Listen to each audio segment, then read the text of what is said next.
everything you neglected on SNL this weekend as Nikki Glaser hosts Pete Davidson returns. Saturday Night Live wasn't afraid to visit some peculiar and surprising locations this weekend as Nikki Glaser hosted an active, at instances, surreal episode that took on everything from the government shutdown to Jennifer Hudson's spirit tunnel. Glaser becomes Stay from Big Apple for the November 8th episode of SNL, which opened with a comic strip mocking President Donald Trump at the same time tackling tour chaos in the U.S. and some of other subjects. The cold open occurred inside the Oval Office and parodied a recent White House event about slicing the price of weight reduction pills at some stage in which a man fainted behind the president.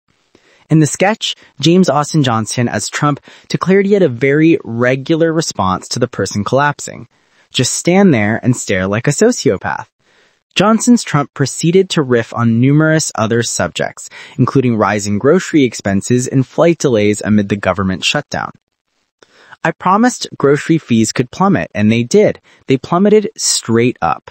Johnson's Trump said, "People are saying, but sir, how will I have the funds for my Thanksgiving turkey for my own family?" Well, good news is your own family's not coming because all the planes are long gone.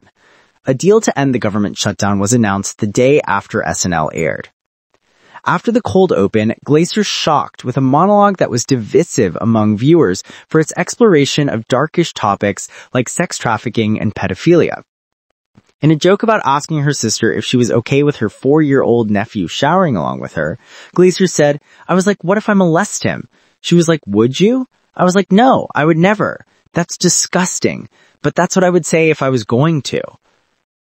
SNL takes on Jennifer Hudson's spirit tunnel, Mr. Beast, more. The first sketch after the monologue took place at a karaoke night in which a sister, Glaser, and brother, Tommy Chirbrennan, creep everyone out by performing like a couple instead of siblings. The sketch was followed by a pre-recorded digital short about a celebrity, played by Glaser, being annoying about dancing down the hallway when she appears on Jennifer Hudson's talk show. After a commercial break was a Beauty and the Beast sketch where Glaser played Belle and YouTube star Mr. Beast, played by Ben Marshall, took the place of the Beast. Next up was a pre-recorded short, a fake advertisement for life-size American Girl dolls, which are initially presented as innocent, only for it to become clear that men will use them for sex. Glaser then starred in a sketch where she and Sarah Sherman play girls who ride a mechanical bull at a bachelorette party, which takes them out of the bar and on a journey across the U.S. and through space and time. After musical guest Somber performed 12 to 12, on Weekend Update, Colin Jost mocked Trump's chill response to the man fainting in the back of him in the Oval Office, while Michael Che joked about critics of Zohran Mamdani saying the New York City mayor-elect is both a far-left radical and a jihadist. He can't be far left and a jihadist. I mean, what do you think he's going to do? Turn ISIS into THEYSIS?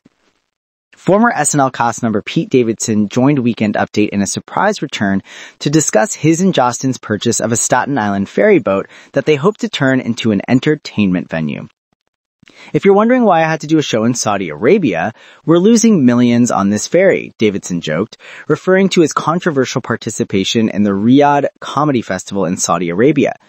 He also referenced the fact that he's expecting his first baby, quipping that he's excited to be a dad and give it all the energy and exuberance I never had for this show. Next up was a sketch where a group of sorority girls suspect one of their members is a frat man wearing a mask, and then an animated short about a dad trying to do outdoor activities with his gamer son. For the final stretch of the show, Johnson played a pilot, waltzing passengers through his texts with a girl he met on a dating app, while Glaser starred as a woman giving youth characters a pinwheel to say goodbye to them as she leaves at Fantasyland reminiscent of Alice in Wonderland, only for them to become oddly obsessed with it. Somber also performed his song Back to Friends.